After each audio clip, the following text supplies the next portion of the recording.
இப்போது நீங்கள் கேட்கவிருப்பது ஜூனியர் விகடனில் வெளியாகும் திருமாவேலனின் பெரியோர்களே தாய்மார்களே தொடரின் பகுதி 56. பெரியோர்களே தாய்மார்களே.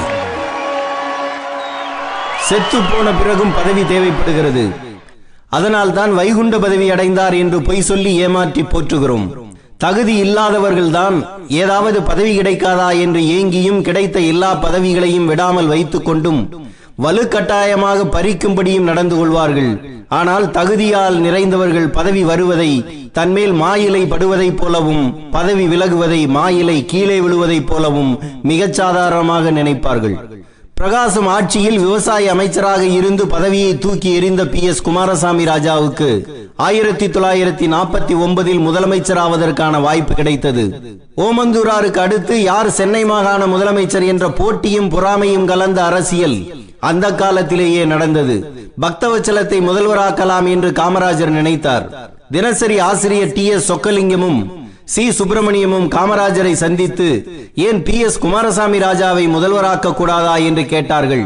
அவர் விரும்ப மாட்டாரே, ஏத்துக்கிட்டா பார்த்துக்கலாம் என்றார் காமராஜர். டாக்டர் சுப்பராயனை நிறுத்த சில ஜமீன்தார்கள் மடாதிபதிகள் முயற்சித்தார்கள். இவருக்கு ராஜாஜியின் ஆதரவும் இருந்தது. ஓமந்தூராரே பதவியில் நீடிக்க வேண்டும் என்று சட்டமன்ற உறுப்பினர்களில் 24 பேர் சொன்னார்கள். ஓமந்தூரார் மறுத்துவிட்டார். அப்படியானால் ஓமந்தூரார் யாரை சொல்கிறாரோ அவரைத்தான் முதல்வராக்க வேண்டும் என்று இந்த 24 பேரும் சொன்னார்கள். இந்த 24 பேரின் தயவு இல்லாமல் புதிய முதல்வரை தேர்வு செய்ய முடியாது என்பதால் ஓமந்தூராரிடமே யோசனை கேட்கப்பட்டது. அவர் சொன்னார், PS குமாரசாமி ராஜாவை தேர்ந்தெடுங்கள் என்று. அப்போது மருத்துவமனையில் இருந்தார் குமாரசாமி ராஜா. அவரிடம் ஒப்புதல் வாங்குவதற்காக பக்தவச்சலத்தை அனுப்பினார் காமராஜர்.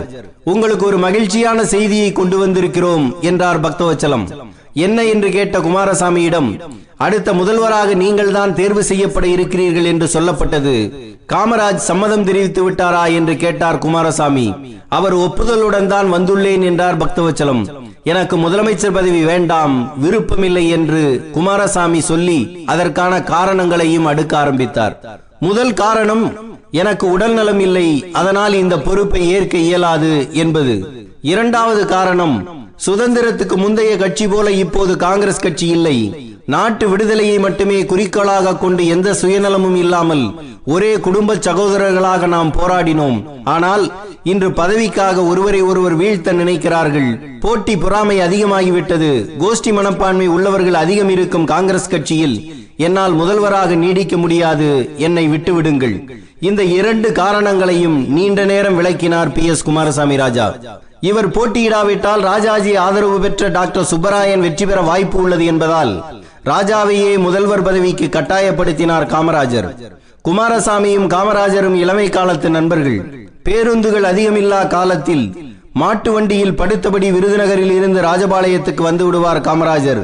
ஒருமுறை அரசியல் எதிரிகளால் காமராஜர் தாக்கப்பட்ட போது 40 நாட்கள் சிறுவில்லூத்தூர் மருத்துவமனையில் இருந்தார்.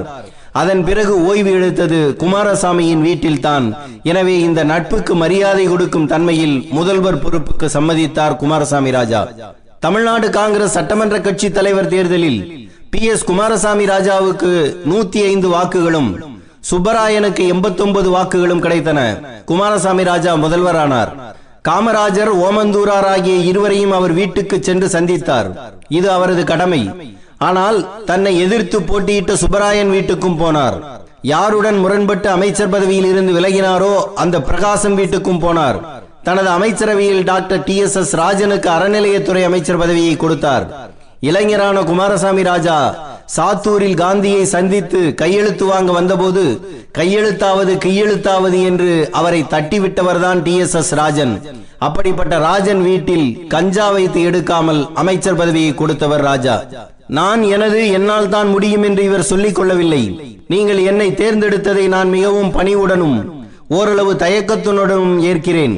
நமது மாகாணத்தின் அரசியல் அமைப்பில் துரதிர்ஷ்டவசமாய் இப்போது இருந்து வரும் விசித்திர நிலைமைகளின் எதிர்பாராத விளைவாகத்தான் நான் தேர்ந்தெடுக்கப்பட்டு இருக்கிறேனே தவிர பெரிய சிரமமான பொறுப்புகள் உள்ள இந்த தலைமை பதவிக்கு அவசியமான திறமையோ யோகியதையோ எதுவும் என்னிடம் இருப்பதாக கருதி என்னை தேர்ந்தெடுத்திருப்பதாக நான் நினைக்கவில்லை என்று சட்டமன்ற காங்கிரஸ் கட்சி கூட்டத்தில் சொன்னார் குமாரசாமி ராஜா. ஓமந்தூரார் நேர்மையாக இருந்தார். அதனை சில நேரங்களில் கரடுமுரடாக பயன்படுத்தினார்.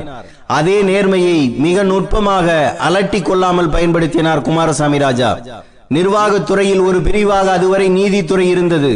அன்றைய அட்வொகேட் ஜெனரல் ராஜா ஐயர் தலைமையில் ஒரு குழுவை போட்டு அவர் தந்த அறிக்கையின்படி நிர்வாகத்துறையில் இருந்து நீதித்துறையை பிரித்தவர் குமாரசாமி ராஜா. இதன் பிறகுதான் மற்ற மாநிலங்கள் இதனை பின்பற்றின.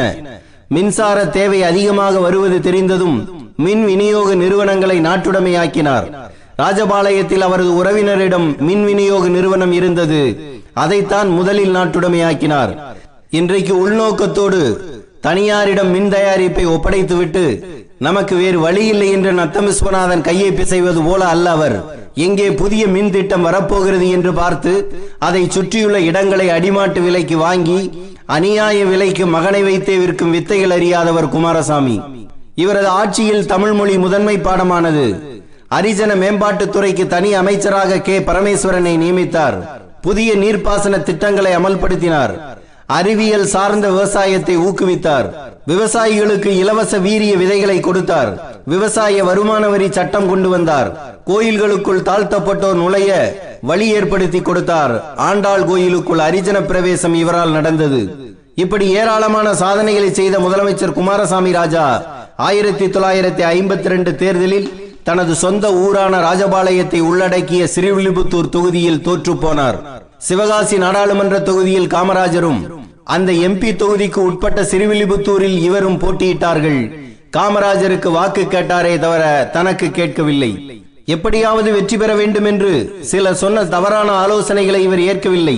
தேர்தல்கள் வரும் போகும், நேர்மை நியாயம் ஆகியவை என்றும் இருப்பவை. நேர்மைக்கோ நியாயத்துக்கோ ஊனம் இழைத்து விட்டால் மனித தன்மையை இழந்து விடுவோம். மனித தன்மையை இழந்து வெற்றி பெறுவதை விட மனித தன்மையோடு தோல்வி அடைவதே மேன்மையானது என்றார். 118 வாக்குகள் வித்தியாசத்தில் தோற்று போனார். உடனே முதல்வர் பதவியை ராஜினாமா செய்ய போவதாக சொன்னார். அதனை காமராஜர் ஏற்கவில்லை. எனது தொகுதியை ராஜினாமா செய்து விடுகிறேன், நீங்கள் அதில் நின்று வென்று முதல்வராக தொடருங்கள் என்றார் நண்பர் ரா கிருஷ்ணமூர்த்தி. உங்களை நம்பி வாக்களித்த மக்களை மோசடி செய்ய நினைக்கிறீர்களா என்று இவர் திருப்பி கேட்டார். என் தொகுதி மக்களே என் மேல் நம்பிக்கை வைக்காத போது எல்லா தொகுதி மக்களும் நம்பிக்கை கொள்ளும் ஒரு பதவியை எப்படி நான் ஏற்க முடியும்? இது ஜனநாயகத்தை ஊனப்படுத்தாதா என்று கேட்டார் குமாரசாமி ராஜா. பிரதமர் நேரு தொலைபேசியில் அழைத்தார். நீங்கள் ராஜினாமா செய்ய வேண்டாம், முதலமைச்சராக தொடருங்கள், ஏதாவது ஒரு தொகுதியில் நின்று வெல்லலாம் என்று நேரு சொன்னார். நீங்கள் என் மீது கொண்ட அன்புக்கு நன்றி, ஆனால் நீங்கள் சொல்வதை என்னால் ஏற்க முடியாது என்றார் இவர். எனவேதான் அந்த பதவி ராஜாஜிக்கு போனது. நீங்கள் முதல்வராக வர வேண்டும் என்று ராஜாஜியிடம் கேட்க இவரும் சி சுப்பிரமணியமும் தான் போனார்கள். நீங்கள் தமிழ்நாடு காங்கிரஸ் தலைவரானால் நான் முதல்வராகிறேன் என்றார் ராஜாஜி. அது சாத்தியமில்லை, நீங்கள் முதல்வராகுங்கள் என்றார் குமாரசாமி. தனது பதவியை ராஜினாமா செய்ததும் ராஜபாளையம் திரும்பிவிட்டார். இப்படி ஒரு மனிதர் இருக்க முடியுமா என்று நினைத்த நேரு அவரை பெங்களூருக்கு வர வைத்து கட்டாயப்படுத்தி ஒரிசா மாநில ஆளுநர் பதவியை கொடுத்தார். மனமில்லாமல் தான் இவரும் வாங்கினார். கோவையில் ஒரு விழாவில் பேசும்போது மாற்றாந்தாய் மனநிலையிலேயே மத்திய அரசாங்கம் நம்மை நடத்துவதா எனக்கு தோன்றுகிறது என்று பேசிவிட்டார் குமாரசாமி ராஜா. மத்திய அரசின் ஊதுகுழல் என்று அழைக்கப்பட்ட ஆளுநர் பதவியில் இருந்து இவர் இப்படி பேசியதை அன்றைய பிரதமர் நேருவும் உள்துறை அமைச்சர் ஜி.பி. பந்தும் விரும்பவில்லை. விளக்கம் கேட்டார்கள். நான் பேசியது உண்மைதான், பேசியது தவறு என்றால் மன்னிப்பு கேட்டுக் கொள்கிறேன் என்று சொல்லி